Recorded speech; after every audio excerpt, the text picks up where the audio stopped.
And all I intended to do was put a roof over somebody's head, in this case the people that I'd met, and went to the council next day and I said, look, if you've got an empty building, you can give me the keys, and I'm going to open it tomorrow and get people off the streets, and within time feed them and clothe them and look after them. And a football legend standing in court, accused of betting against his own team. Lou Macari's story is one that moves from the glory of Manchester United to the darkness of scandal, legal battles and unimaginable personal tragedy. This is what really happened to the man who once lifted the FA Cup but would later face charges that could have destroyed everything he built. Lou Macari was born in 1949 and his playing career took him to the very top of British football. He started at Celtic as part of the famous youth team called the Quality Street Gang. This legendary group also included Kenny Dalglish and Danny McGrain. After breaking into the first team in 1970, he helped Celtic win 3 league titles and 2 Scottish Cups. He even scored in the 1971 Scottish Cup final replay against Rangers in 1973.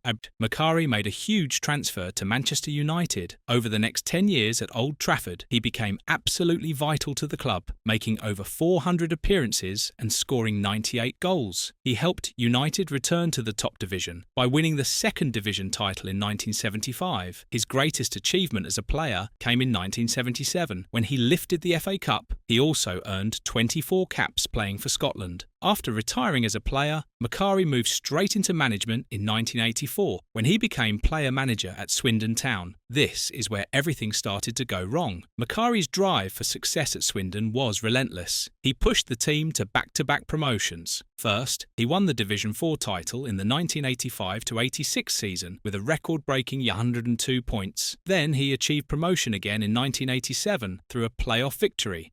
But this intense pressure to succeed created an environment where serious rules would be broken. The scandals that followed would define his managerial career forever. In late 1989, Macari found himself at the centre of one of football's worst ethical controversies. He was accused of placing a bet against his own team. Reports said that Macari and Swindon's chairman, Brian Hillier, had bet $6,500 on their own club to lose an FA Cup match against Newcastle United in January 1988. Swindon lost that match 5-0. If you're enjoying this deep dive into one of football's most controversial figures, make sure to subscribe and hit that notification bell and let us know in the comments which scandal shocked you more, the betting against his own team or what's coming next with the tax fraud trial. Your thoughts matter to us. Betting against your own team is one of the most serious violations you can commit in professional football. The Football Association investigated and fined Macari £1,000 for the unauthorised betting. The chairman, Brian Hillier, got hit much harder with a $4,000 fine and a 6-month ban from football that was later increased to 3 years on appeal. The amount of money wasn't the real issue. The real problem was the betrayal of trust. Macari had already left Swindon to manage West Ham United, but the ongoing investigation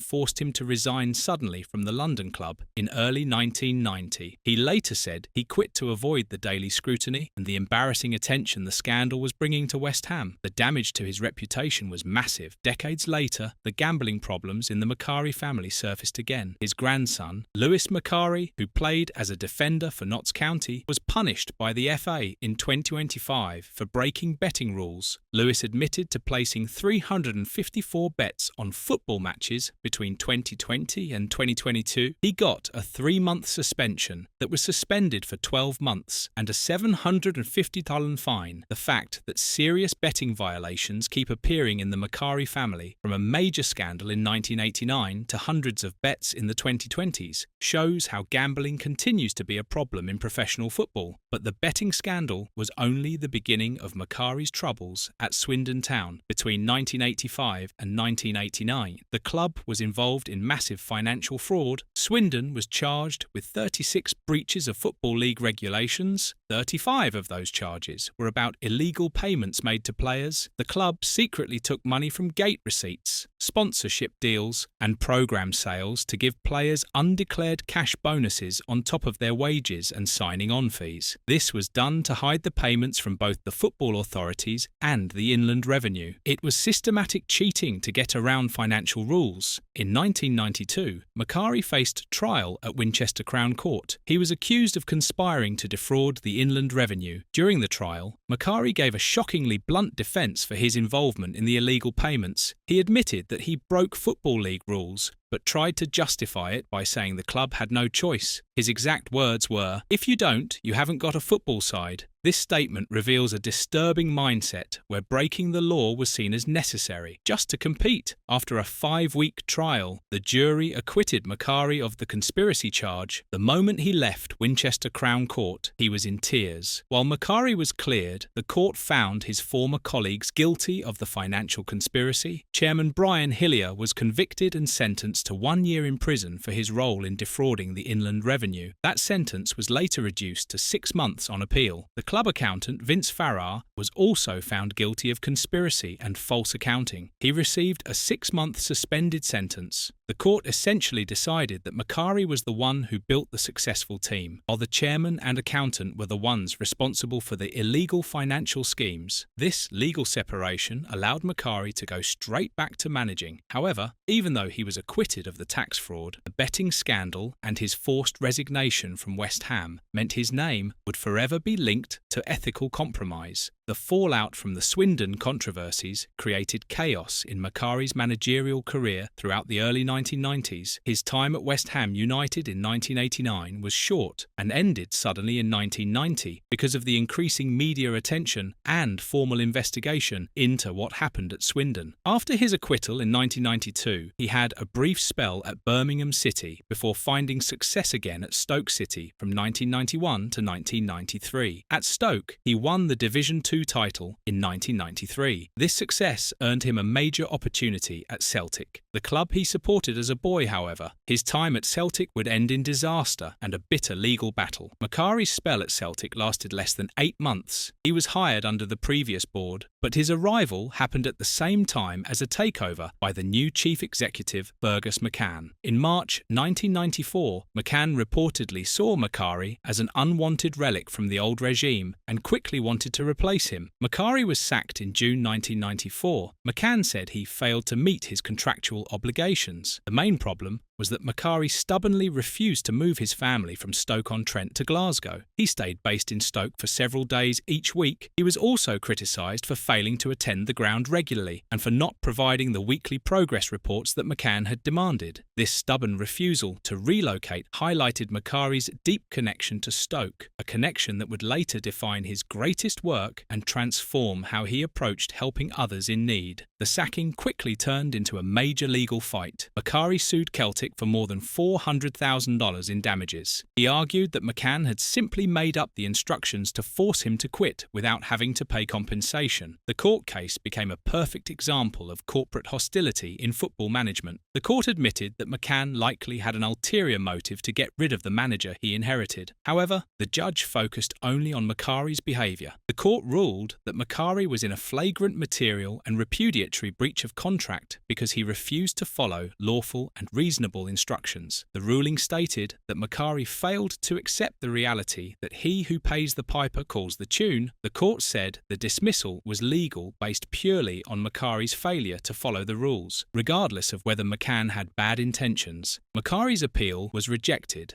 Celtic successfully filed a counterclaim for the £250,000 fee they had paid Stoke City for his services. This legal defeat proved that even if club owners have a hidden agenda, a manager's failure to follow basic contractual duties can still be legal grounds for dismissal. The end of Macari's management career was followed by a devastating personal tragedy that completely changed his life. In 1999, Macari's youngest son, Jonathan Macari, died by suicide. Jonathan was a former professional footballer himself. His death happened shortly after he had been released from his contract at Nottingham Forest. The impact on the family was described by Macari as absolutely devastating. In his later reflections, Macari revealed his greatest regret. He wished Jonathan had turned to someone about his problems and been more open about them. He admitted that, as a family, they were still trying to understand why their son wanted to take his own life. The death of his son became the turning point. This deeply personal tragedy redirected Macari's energy and public profile away from the often selfish ambitions of football management and towards addressing critical social issues. The death of Jonathan pushed Macari to become a prominent advocate for mental health awareness. His main message, which he repeatedly stressed in public, focused on the absolute need for open communication and seeking help.